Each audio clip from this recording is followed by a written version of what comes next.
would like to do today is talk about your story. Talk about why you should have a story, why having a story is so important, and also how we can build a story. And as JJ said, I started my business in 2002 doing storytelling for brands around the world. So I've been doing storytelling for a very long time for brands and since 2013 for individuals.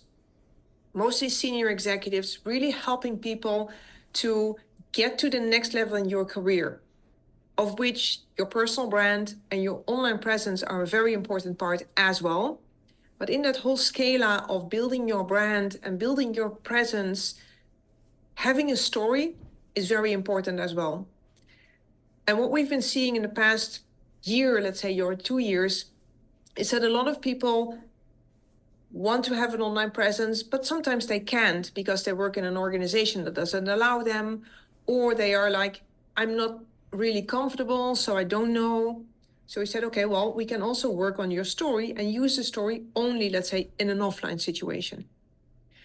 Because it doesn't matter what your next goal is, it always follows a certain process, if you like, certain order. So whether you're looking for your next role, a board seat, a new client, investors for your company, or to sell your company, there is a specific process. So before I go in and tackle these topics, is there somebody who wants to share their next goal? So we can use you as an example. One interesting element of what we just shared is that over the course of her 27-year career, she never had the need to tell her story. And this is true for a lot of people. You know, I had a role and somebody tapped me for another role, and that's how I rolled through my career, which is of course great. But the question is, at some point in your life, you want to take control. Of course, there can be another job coming your way, but what is it that you want? And this is why having your brand and your story is so important, because I would like to be the one deciding where I go next. And of course, we're not all in the luxury of saying no to lots of things, but the moment that you have your brand and your story defined and you start sharing it in your networks, people know when to tap into you because they may not know what it is that you want. So the process goes as follows. The first step is, okay, there's a job opportunity and we're looking for a CAO. So we're all saying, okay, wait a minute, David, do you know somebody in your network or whatever it is? And he said, yeah, sure, we should look at Banu. Okay, great. Why is that? Why Banu? Well, because she's really very nice. Okay, that's not going to cut it. So here in this first process, because we know our jobs, our board seats, clients, most of the opportunities we find are through networking. Of course, you can go and let's say try to find a job on LinkedIn or through search firms, but mostly it's through networking. So the first thing that you need to do is have your story ready and give your story to David so that when David has an opportunity, he knows that he needs to connect with Banu. So the networking is, without networking, you can forget about it. So networking for whichever goal you have in business and maybe even in life, you need to network. This is not easy for everybody because there's a lot of introverts always in the room and I don't like to network, etc., etc. Having your story prepared, practiced, etc., makes it much easier. I had a conversation earlier today with a new connection, and the guy said, well, you know, let's introduce ourselves. Well, I don't want to put you on the spot, so I will start. And of course, I let him start, but I, of course, have my story prepared. So if you wake me up at 3 a.m., you tell me, Anouk, what's your story? Here you go. And of course, I didn't start yesterday with my story. I've practiced that for several times. So networking. And networking is not only about who you know, because one of my dear friends and strategic partners, she always says, it's not about who you know, it's about who knows you. And how do we get people to know us, like us, and trust us? It's by sharing who we are. It's by sharing our story. And our story, that's number 2, let's say, in the process. So, okay, we get the networking idea. We need to get out there. We need to talk to people. We need to show up on camera when we're having a Zoom meeting. And we need like Banu, because nobody's going to forget Banu because she spoke up. That's great, because maybe somebody here is looking for a CAO. So maybe here's your next opportunity. This is how networking works. It's everywhere. So what you need to have is once you are in that networking atmosphere, you need to have your story. And this cannot be like, so this is where I was born, and this is where I lived, and this is then where I studied, and then I had my first job at this company, and then after 3 years I moved to the second company, and then I went to that company, and then I did this, and then I did that, and so forth. That's not the story. That's a summary of your resume, which is boring and it's not memorable. So having your story needs to pique interest. If we would have the time, I would have loved to give everybody here 1 minute to introduce yourself. Then we would have seen that probably 90% of us would have said, this is my name, this is my job title, and this is what I've done, and this is where I lived. After hearing 30 of these similar introductions, it would be very, very hard. Who was Gabby again? I don't remember, because we all talked about what we did. And frankly, we don't care. People connect with people.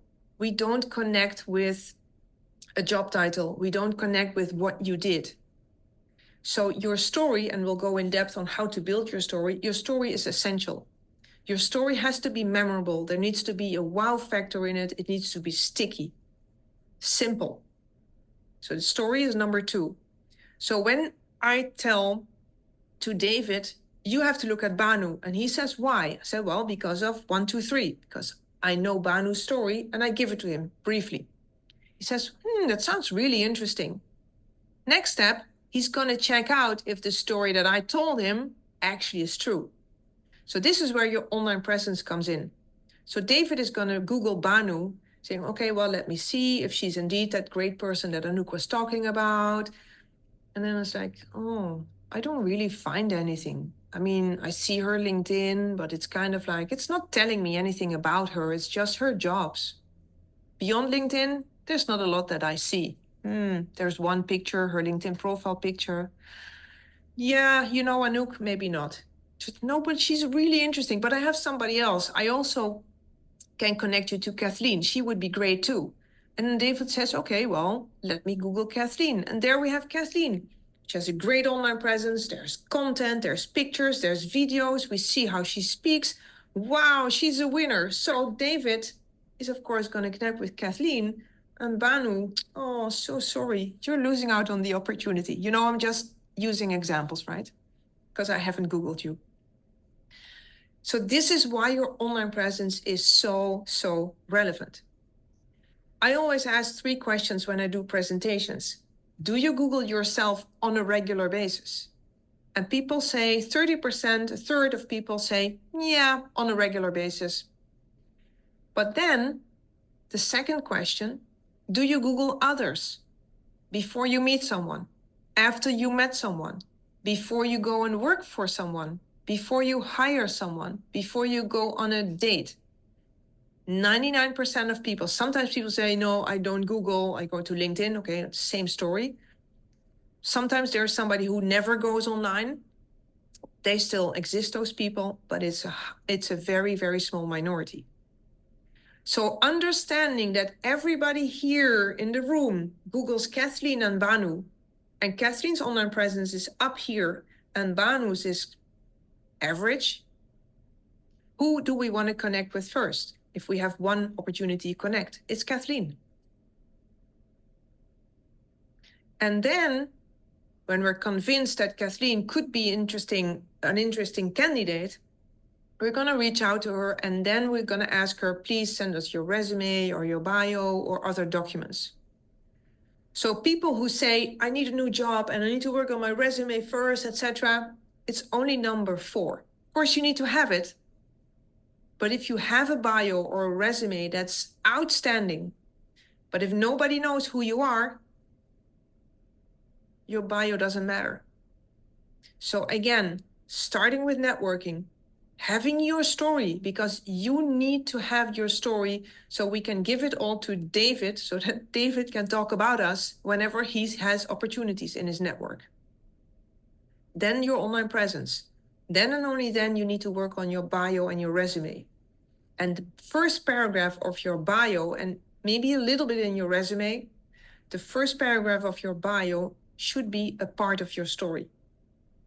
Because imagine an executive search professional and they get tons and tons of bios. First of all, your bio can never be more than 1 page. But they get tons and tons of bios. So you're one of many. You have to make sure that in that first paragraph, you make a memorable impression. Otherwise, you're going to be disregarded. Then the last step is you send in your resume, your bio, etc., and you still pass the test. And then the last message is like, yes, Banu, we looked at all your stuff. You upgraded your online presence in the meantime. You did a great job. We really would love to interview you and set up a meeting. Perfect, fantastic. Then to prepare for that meeting, you need your story again. Because once you're in that meeting, once you're in that interview, they've seen your bio, they've read your resume, they looked at your LinkedIn, etc. So again, here, you need to make sure that you're going to make a lasting impression. And that is not by summarizing your resume, because that's easy. And that's what everybody does. I talk to a lot of people. We have lots of storytelling sessions. And it's like, okay, well, Kristen, please introduce yourself in 1 minute. And it's like, and she starts reciting her resume. We don't care and we don't connect. This is the same thing in an interview session. So this is how the process goes.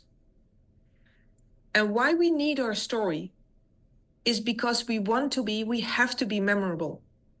We are one candidate of many. We are here today with 30 people. So if you have the opportunity, when you have an opportunity to introduce yourself, to share your story, you better make it memorable, because you only have that one opportunity for that first impression. And memorable very often means personal. You need to find a hook for your story. A hook that has nothing to do with what you do, but very much with who you are. Then in our story, why we need to think about and prepare our story is because we want to be concise and intentional. If I say, Melissa, what's your story? And you start thinking, and then you go on for 5 minutes, one long sentence, no periods in between, you're not concise, you're not intentional. So building your story and creating your story helps you be very intentional. Why am I telling this story? To whom am I telling this story today? What do I want to achieve? Because you're not just telling your story for the sake of telling your story or introducing yourself in a group. You have a goal. I want to make an impact so that somebody thinks of me when there is a job opportunity or a board opportunity. Always think about, who is my target audience? Who am I sharing my story with? And what is the goal that I have? And even though your story will be very similar, you can adjust it based on the situation that you have. But it always has to be starting with that memorable, that hook, concise and intentional. And you have to facilitate referrals, because remember, we want David to remember who we are. David needs to have all of our stories concise, etc., so that he can talk about us when the opportunity arises. Poor David, you have to remember all of our stories. So where do we use our stories? In different circumstances or situations. In person. Again, let's say that this is in person, virtual. We want to introduce ourselves. We have that 1 minute to make that impact. In person, let's say JJ decides to organize an in-person event in New York, or you have a business meeting, you have a social meeting. In person, it's always good to have your story ready. In written communication, so this is if you write a blog or if you write an article, or again, in your bio, underneath every article that I publish, there's always a short blurb with a small part of my story. To build your online presence, share your story in different networks. It can be in a written format, it can be in a short video format. I know that LinkedIn used to have this thingy on mobile where your profile picture could go to a short video, 30-second video, something that you could record. Great place to share your story. People want to see how you speak, how you come across. So in that sense, having a short video story of yourself would be interesting as well. And of course, in the whole idea of your professional growth, having a story. The moment that we know what Alex stands for, the moment that we know Alex's story, we're much more inclined to follow him, whether we are his peers, his team members, his leaders, maybe the board of the company that he works on. If we don't know who Alex is, we don't really care. So we have to understand who we are, what we stand for, what we bring to the table. And the easiest way of packaging that and sharing that is in our story. May not be the easiest. The easiest is probably just reciting your resume, but again, that doesn't land. So what do I need to have in my story? It needs to be personal. Again, I cannot stress it enough. People connect with people. We don't connect with a job title, a company, a product, a service. We connect with people. I connect with Diana because Diana and I, we both like to travel, for example. That's where we connect. Doesn't matter, doesn't have anything to do with what we do, but there is some sort of connection on a personal level. And that's where we start. That's how relationships start. That's how networking works. But also in your story, there needs to be something memorable.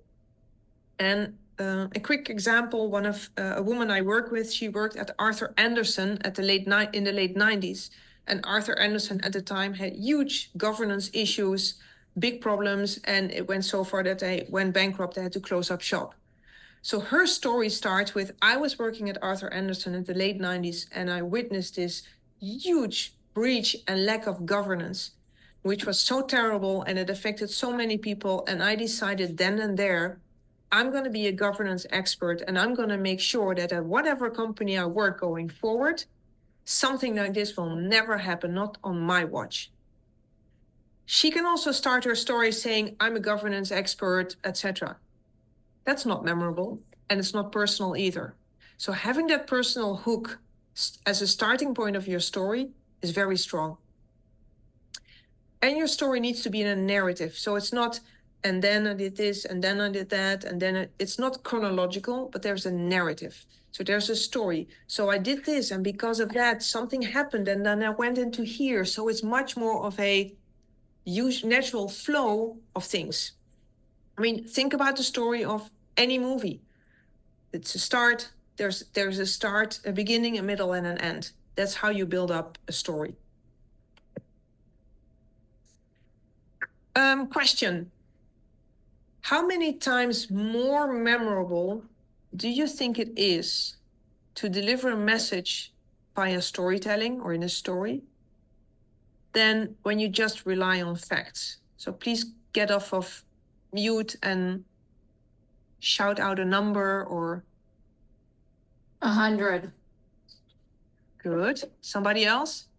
I like the way you integrated the AA story, the Arthur Andersen story, with her purpose, because that really anchors the story and it makes the rest of it relatable. Yeah. And you won't forget her. And it makes all the difference. And again, what we always do is we just say our job title. and we have no idea. I was talking earlier to somebody today, and she's American, but she has most of her career, she worked in China. So she's American China specialist, let's say. And somebody asked her, so why this? Well, I studied East Asian studies, and Chinese was a part of it. Okay, but why? And it was kind of like she kind of hid her backstory. And by understanding her backstory, it became much more interesting. And the fact that she speaks fluent Chinese and Mandarin, Mandarin and Cantonese, and she's been working there from here and there. It talks about persistence. It talks about not taking the easy way. It tells you so much about her and her character, much more than just the fact that she works in a certain job. But anyway, thank you, David. So we had 100. Do we have another guess how many times more effective or memorable it is to tell a story than deliver facts? 10. 10. Okay, thank you for sharing that, Kathleen. So again, this session, please interrupt me when you have questions or ideas or thoughts. This is the time to pick my brain and make yourself heard as well. 10, 100, well, according to research, it's 22. So whether it's 10, 22, or 100, this is significant. So let's stop sharing information and facts and boring stuff, but let's start sharing stories. Stories are memorable, and that's what we want to be. There is so much going on in the world, communication and whatever is coming towards us. So making ourselves known and making ourselves memorable, I think, is more important than it was years ago. When we tell our story, it's not about what we want to say. It's about what we want our audience to remember. If it's about what we want to say, we're probably going to carry on and talk a lot. What we want is to be very concise, because remember, we all have the attention span of a goldfish. So we need to capture that goldfish in a few seconds and make sure that what it is that you're telling me, your story that you're sharing with me, needs to be about what you want me to remember, so that I can share it in my network, so that I can share it with Brian if, again, I come across some sort of opportunity. It's not about what you want to say. And linked to this, we don't want to be complete. And this is a thing that a lot of people, especially women, I don't know why, but we always have the inclination to talk and to keep talking and to keep repeating things. I don't know why that is, but concise and intentional. Because our brains can only remember 3 things. It's the Holy Grail, 3 things. I don't know if you probably all know the saying, blood, sweat, and tears, right? Everybody knows that. Do you know that it used to be 4 words? But because we cannot remember more than 3, they got rid of word number 4. Alex, do you have any idea what the 4th word was? Well, if it's from the Churchill speech, it was toil. Very good. Very, very good. Usually nobody knows this, but it's too hard. So blood, sweat, and tears, that's it. So in your story as well, it's always 3 things. Don't tell me more than 3 things, because I won't be able to remember. Unless your name is Alex, and then you'll remember 4 things, but there is always the exception. In general, 3 things. So again, remember here, it's about what you want your audience to remember. What is it that I want them to walk away with? And that's not everything. It's just a very small part of who you are. So how do we build our story? We build our story in 3 parts. The first part, again, goes back to that personal, memorable, that hook. So you want to start your story with talking about why you do what you do. Think about our Arthur Anderson example. It's very clear she went through something bad that gave her the inspiration and the motivation to say, okay, well, I'm going to be a governance expert. So that's an interesting story. It doesn't go back to her childhood. My story starts when I was a little girl. So this is the start of my story. Ever since I was a little girl, I've been very intrigued by anything and anyone not like me. So the obvious choice was to study anthropology because that would allow me to travel the world and to meet interesting people, discover cultures. But of course, that dream job did not exist. So in 2002, I created my own company and I started traveling the world, interviewing over 900 CEOs, CMOs, and helped them tell their story. That's my start. That's the start of my story. And the memorable part is that I travel the world, that I've been very interested in anything and anyone not like me, and the anthropology part. It's very simple. It's easy. It doesn't talk about what I do, but it does give you an idea of who I am, the kind of person that I am. So I know this is fresh, but I would like to invite somebody to share, and it doesn't need to be polished, but share your, let's say, your why or the thing that makes you you. I would really appreciate if somebody has the courage to do this. We're in a safe space here, so go ahead. That's a very good question, and that's some people can do this on their own. Other people need some support. I mean, this is what we do, let's say, with our business. So we help our clients craft their story, and by having conversations with you, we distill the things that you think are really normal or nothing special at all. So we distill the things that make you unique and that are your skills. But there's ways in which you can do that yourself as well. But it's let's say it's a dive. Don't necessarily want to say a deep dive, but it's a dive into who you are, and it's starting to understand the value that you bring. And this is why it's so important to go away from job titles, because a job title or a job description, again, that's just what you do. The essence of who you are and why you do what you do and figuring that out, that's the thing that's going to make you memorable, but that's also the thing that's going to help you define where you want to go next. So it's a very important point, no matter where you are in your life or your career, to figure out, who am I? What do I think is important? What do I bring to the table? What is my superpower, or whatever we call that? What makes me me?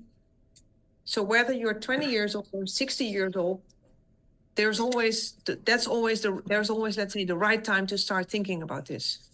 This is such an easy entry point into saying, hey, that's interesting. So what does your company actually do? You don't need to lead with that. It's just like he's talking about, okay, he's a smart guy, he had a corporate career. Then he realized, actually, I care much more about the environment and the planet than I care about money. So I'm going to set up my own company, hopefully be very successful in that as well. But I care about the environment, and I cannot find that in an existing company. So I'm going to create my own, because this is the dream that I have. This is what I believe in, which talks about, again, his character. He's persistent. He goes for his own dreams, and he doesn't, let's say, how do you say that? He doesn't compromise.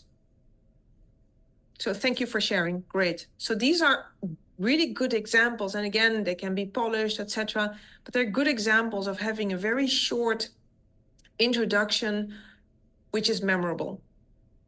Part one of our story is that memorable hook, who you are, what happened in your life, when you pivoted, etc. The second part of your story, and this is to get people to know you and like you, because we all know there is a process called know, like, trust.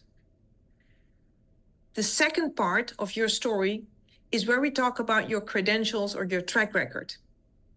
3 things that you've achieved in your career that are relevant for the person, for the audience you're talking to at this moment, and that will help you achieve the goal that we're talking about. So these 3 achievements can be, like in my case, I interviewed over 900 CEOs and CMOs. Okay, so she didn't start yesterday. She kind of knows what she's doing. I published 15 books with the best stories that I encountered across the world. Okay, so she's a published author. Not bad either. And I've been traveling and living around the world since 2002. So because I travel so much, I bring cultural understanding, which helps in a board environment or a business environment to understand people with different backgrounds, different ideas and perspectives. Let's say those are the three things that I want you to know about me. So I integrate them into my narrative. We can share somebody here if somebody wants to share an example, but I think this is rather straightforward.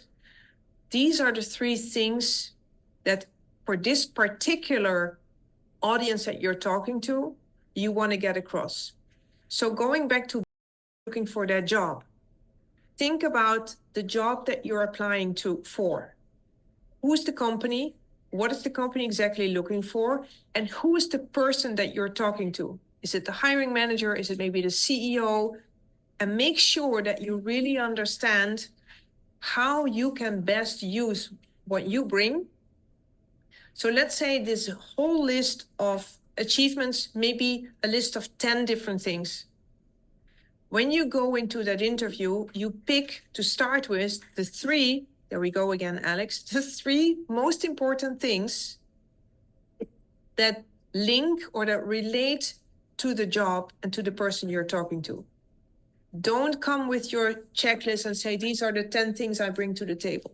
3. Then when the conversation continues, you can add more or go more in depth here or there. But choose your track record, the middle part of your story, 3 main achievements. And again, this very much depends on the situation where you're telling your story. The first part of your story, that memorable personal hook, doesn't really change depending on who you're talking to, because this is who you are and why you do what you do. The middle part, very flexible. The third part of your story is very important. This is, what is it that I have to offer? What is my benefit? What is my purpose? What is my mission? Why are you listening to me? So this is, you could also call it a call to action. Because at the end of the story, we want to make sure that the people who are listening to us know what to do next. And this is why I think I would be a perfect fit or a perfect addition to your team. Or let's say if you're introducing yourself as a speaker, you start with that personal, you talk about where you've spoken before or what you speak about. And this is why I think we're going to have a great time talking about how to craft our story in today's session. So make sure that that last part sets you up for David to say, yes, I think I have a job for you there and there and there. So the last part is really, what is it, the benefit that you offer? What is it that you want to do? Where do you see yourself add value? So again, I was talking to some board members today. We had that session and somebody said, okay, they had a good introduction and then they talked about their track record and then was like, yeah, and I'm serving on 3 boards and then thank you so much. I said, so, and what's next? Do you want to be on another board or what is it? So you need to end your story with an ask or with a next. Very important. So here we're going to ask again, is there somebody who would like to share the benefit that they have to offer, where they want to go next? My benefit is that because I've worked with so many CEOs and business owners, my benefit is I work with senior executives and I help them achieve their next professional goal by helping them build their brand, their story, and their online presence. So if you know somebody, or if you or somebody you know needs help in building their brand, online presence, or story, you know where to find me. And this may be too salesy or too direct, but you can adjust it. So I can also say, well, it's and that's the same thing. So it's the purpose of me and my company to work with senior leaders and helping them achieve their next professional goals by building their brand, story, and online presence. So there is no call to action if you know somebody, but then it's more like, okay, so what I do based on everything I've done in my life, the benefit that I bring to this world at this moment is I support leaders get to the next level. I'm sharing mine, so I give you time to think about yours. I'll share another example that I had here on a slide. And I don't know it by heart, so I have to read it. So this was one of the examples that I brought. She's a change catalyst, and she's done all these kinds of things. And now, being a seasoned consultant, I lead change management initiatives that shape how companies adapt and thrive in shifting markets. Looking ahead, I'm committed to empowering organizations to embrace change, not as a challenge to survive, but as an opportunity to innovate and lead. So she's a consultant, and by sharing this is what she does, and this is what she wants to do going forward.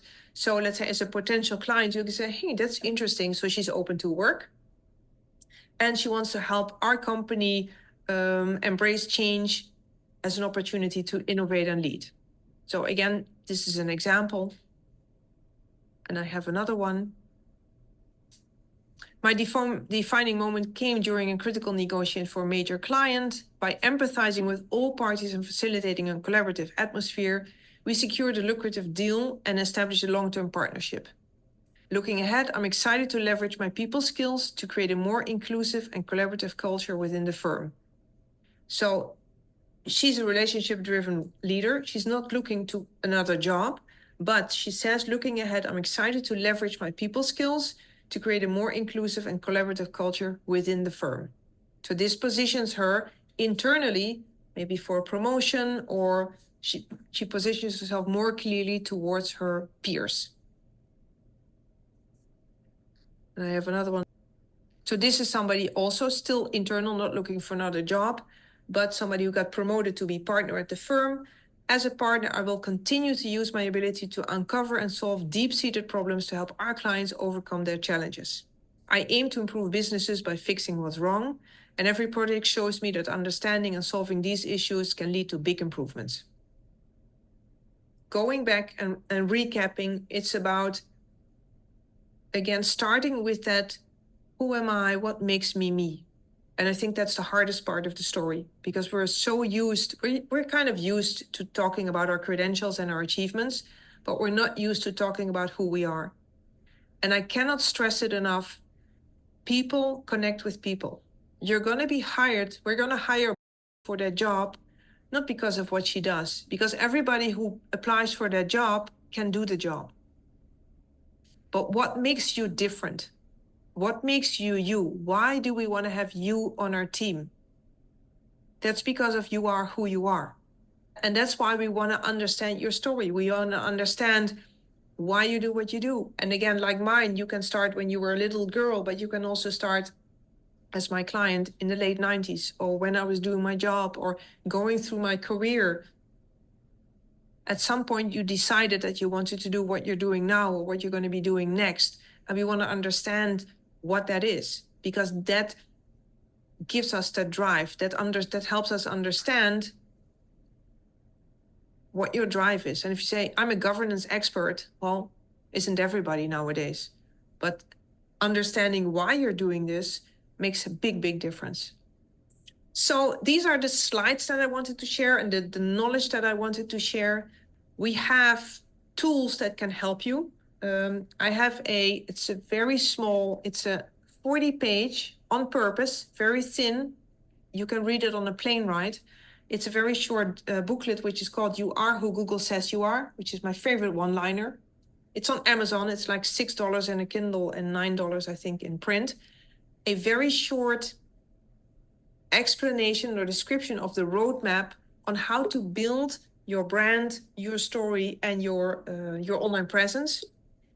But we also have an online masterclass or course to help you build your brand, to help you tell your story. So those are available tools. So I hope it was worthwhile your 6 to 7 p.m. time. Yes, thank you. Fantastic. Thank you. Yes, very much. Okay, great. Okay, looks like Thank we you for all the don't. support, David.